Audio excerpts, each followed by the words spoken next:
안녕하세요. 김덕영 목사입니다. 이제 돌아오는 토요일은 1월 1일입니다. 따라서 어떤 의미에서 보게 되면 이번 한 주는 금년을 마무리하고 새해를 준비하는 아주 중요한 시간이라 할 수도 있겠죠. 이번 한 주 하늘 양식과 함께 새해를 잘 계획하는 시간으로 삼았으면 좋겠습니다.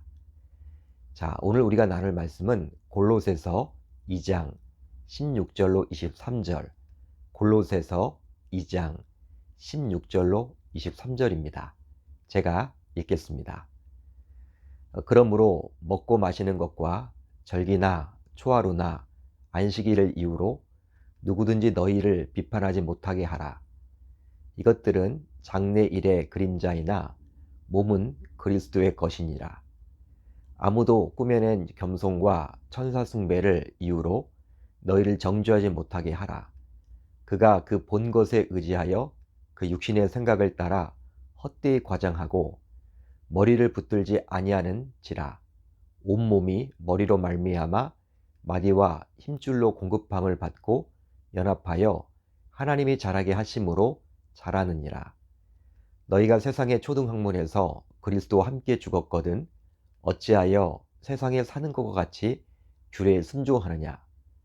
곧 붙잡지도 말고 맛보지도 말고 만지지도 말라 하는 것이니 이 모든 것은 한때 쓰이고도 없어지리라. 사람의 명령과 가르침을 따르느냐? 이런 것들은 자의적 숭배와 겸손과 몸을 괴롭게 하는 데는 지혜 있는 모양이나 오직 육체 따르는 것을 금하는 데는 조금도 유익이 없느니라. 아멘. 하나님의 말씀입니다. 오늘은 이 말씀을 통해서 믿음을 무너뜨리는 세 가지, 이란 제목으로 은혜를 나누겠습니다. 우리 기독교는 바로 주 예수 그리스도를 믿습니다. 그렇다면 그리스도의 무엇을 믿는 것일까요? 바로 나의 죄를 사하기 위해 그리스도께서 십자가에 달려 죽으신 것과 그 이후 3일 만에 부활하신 것을 믿습니다. 이처럼 중요한 것이 바로 믿음인데요. 이 믿음을 무너뜨리는 몇 가지가 실제 존재를 합니다. 바로 초대교회 때부터 이런 믿음을 무너뜨리는 몇 가지로 인해서 초대교회 성도들은 온전한 믿음에서 떠나서 믿음이 흔들리게 되었는데요. 자, 오늘 말씀을 보게 되면 골로새 교회 성도들 또한 믿음을 무너뜨리는 몇 가지 거짓 가르침으로 인해서 신앙이 흔들리게 되었습니다. 그런데 이것은 지금도 마찬가지죠. 지금도 역시 우리의 믿음을 흔들리게 하는 여러 다양한 요소들이 있습니다. 그런데요, 곰곰이 한번 생각을 해보면 골로새 교회 성도들의 믿음을 혼란스럽게 했던 그 요소들이 지금도 여전히 우리의 믿음을 흔들리게 하는 것만 같습니다. 따라서 오늘 말씀을 잘 살펴보게 되면 요즘 우리의 믿음을 흔들리게 하는 것들을 발견할 수가 있게 되는 것이죠. 그러기에 오늘 말씀을 통해서 우리의 믿음을 흔들리게 하는 것들이 과연 무엇인지를 살펴보므로 다시금 우리가 온전히 신앙생활을 하겠다라고 다짐하고 결단하는 시간으로 삼았으면 좋겠습니다. 그렇다면 우리의 믿음을 흔들리게 하는 것들은 과연 무엇이 있을까요? 몇 가지가 있는데요. 오늘 말씀을 보게 되면 세 가지가 나옵니다. 우선 헛된 형식주의입니다. 자, 오늘 말씀 16절로 17절을 볼까요? 이렇게 기록이 되어 있죠. 그러므로 먹고 마시는 것과 절기나 초하루나 안식일을 이유로 누구든지 너희를 비판하지 못하게 하라. 이것들은 장래일의 그림자이나 몸은 그리스도의 것이니라. 당시의 극단적인 율법주의자들은 먹고 마시는 음식 문제와 유월절, 오순절, 초막절, 수전절 등의 절기 문제, 그리고 매달 초하루에 드리는 제사 문제, 안식일 문제 등을 가지고 사람들을 올가매고 판단했었습니다. 그렇다면 왜 바울은 이런 극단적인 율법주의자들의 주장이 잘못이라고 이야기를 하는 것일까요? 바로 이런 그들의 주장이 실체가 아니라 그림자이기 때문입니다. 실체는 오직 예수 그리스도 한 분뿐이죠.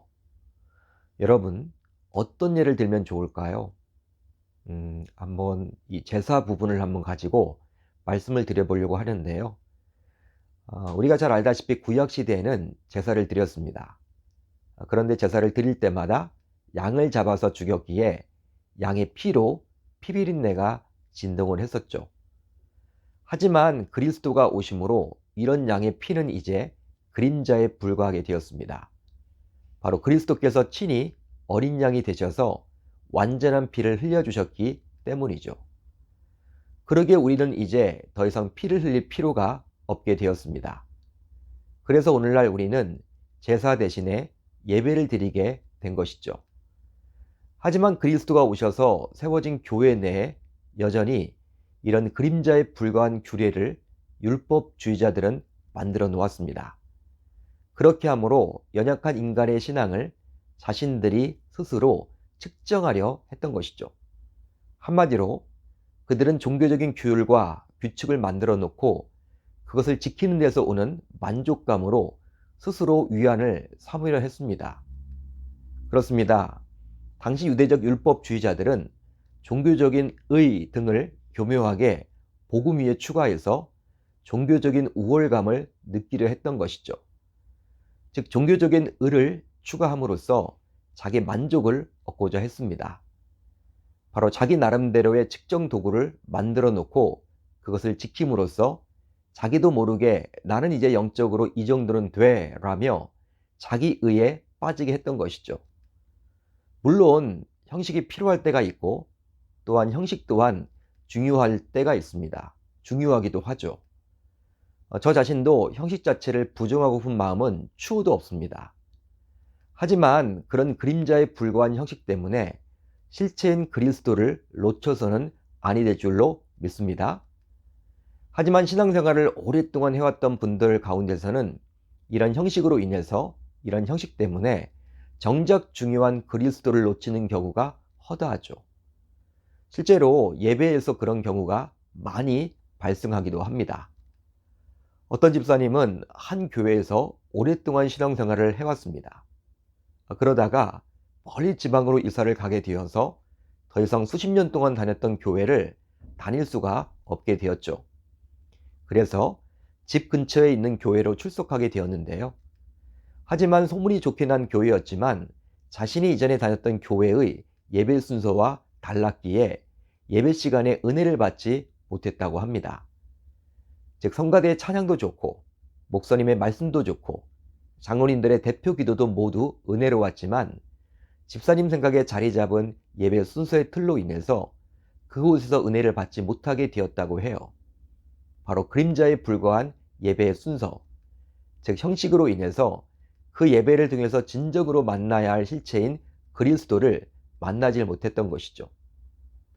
또 우리 교회에는 한 분도 계시지 않지만 어떤 교회 중직자들은 교회 전통을 너무나도 강조한 나머지 그 전통에서 조금이라도 빗나가는 성도들이 보이면 그것이 잘못이라고 함부로 비난하므로 그 성도들이 그 교회에 적응하지 못하고 심지어 교회를 떠나기도 했다 합니다.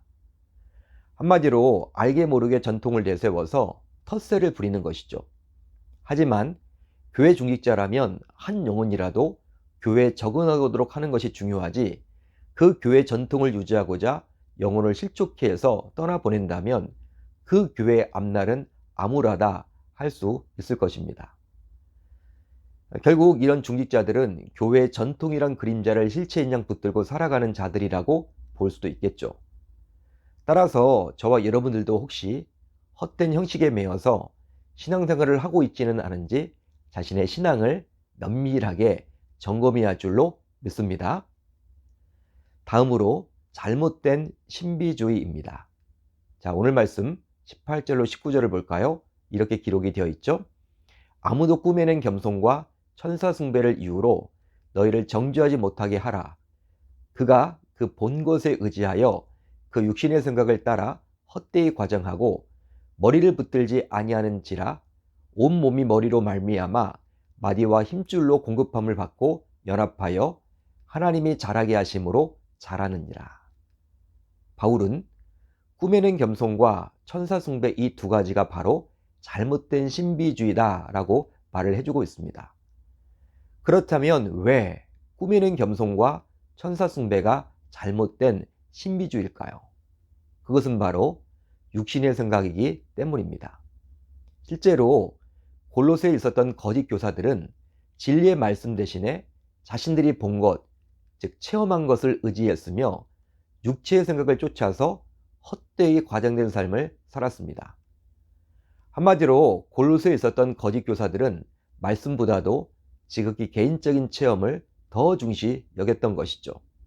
그러다 보니 이런 풍조가 골로새 교회에 파고들어서 어느 순간 골로새 교회 성도들이 말씀보다도 오히려 지극히 개인적인 영적 체험을 더 중요하게 여기게 되었습니다.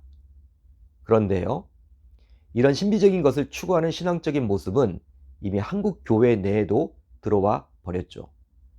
그러다 보니 말씀 중심의 신앙생활보다도 오히려 신유은사와 같은 눈에 보이는 것에 혹하는 성도들도 많아졌죠. 그래서일까요? 말씀 상영회보다도 오히려 신유 집회에 더 많은 성도들이 모이기도 합니다. 하지만 바울은 이런 신비적인 신앙생활이 바로 우리의 믿음을 무너뜨린다라고 경고를 해주고 있죠. 그러기에 이 시점에서 우리는 혹시 말씀보다도 신비적인 무언가를 더 추구하고 있지는 않은지 자신의 신앙을 점검해야 할 줄로 믿습니다. 마지막으로 그릇된 금욕주의입니다. 자, 오늘 본문 20절을 보면 이렇게 기록이 되어 있죠. 너희가 세상의 초등학문에서 그리스도와 함께 죽었거든 어찌하여 세상에 사는 것과 같이 규례에 순종하느냐. 당시 골로새 교회에 침투했던 거짓 교사들은 자신들의 몸을 괴롭게 하는 것이 바로 하나님을 섬기는 것이라는 다소 이상한 생각을 했었습니다. 바로 골로새 교회에 이미 침투했던 영지주의자들의 영향 때문이었죠. 영지주의자들은 육체는 악하고 영은 선하다라고 보았기에 자신의 육체를 스스로 학대하기까지 했었는데요. 물론 우리가 예수를 믿고서는 어느 정도 스스로 자신의 육체를 절제하고 살아야만 합니다. 즉 우리의 육체를 단호하게 다스려야 할 때는 분명히 다스려야만 하겠죠. 하지만 지금 바울이 경계하는 것이 있습니다. 바로 무엇입니까? 그 당시에 영지주의자들, 잘못된 거짓 교사들이 주장한 그릇된 금욕주의를 지금 말해주고 있는 거예요. 바로 그릇된 금욕주의가 복음을 훼손했기 때문이었죠. 실제로 대표적인 종교 개혁자였던 마르틴 루터조차도 믿음으로 의롭게 되는 것을 깨닫기 전에 극단적인 금욕주의에 빠져서 의로워지려고 했었습니다. 하지만 결국 몸만 망가지고 말았죠. 그러기에 그런 고행이나 금욕 때문에 더욱더 거룩해진다라고 말하는 자들이 있다면 이것은 지극히 잘못인 것입니다. 바로 오직 그리스도의 십자가로 거룩해질 수 있기 때문이죠. 여러분, 지금까지 살펴본 형식주의, 신비주의, 금욕주의 모두 우리의 온전한 믿음을 무너뜨리는 것들입니다. 따라서 우리는 항상 말씀이 중심이 된 신앙생활을 하게 되므로 이런 세 가지 요소들이 우리의 신앙생활에 자리를 잡지 않도록 해야만 하겠죠. 그렇게 하므로 신앙을 지키기 어려운 코로나 상황 속에서도 우리 모두 온전한 믿음을 지켜 나아갈 수 있어야 할 줄 우리 주님의 이름으로 축원합니다. 축원합니다. 자, 이제 오늘 우리 공동체가 함께 나눌 기도 제목인데요. 두 가지입니다. 첫 번째로는 믿음을 무너뜨리는 형식주의, 신비주의, 금욕주의 대신에 말씀 중심의 신앙생활을 하게 하소서. 다음으로 금년을 마무리 잘하고 새해를 준비하는 한 주 되게 하소서. 올 하루도 말씀을 붙잡고 기도하는 가운데 우리 주님의 세밀한 음성을 듣는 저와 여러분들이 다 되셨으면 좋겠습니다.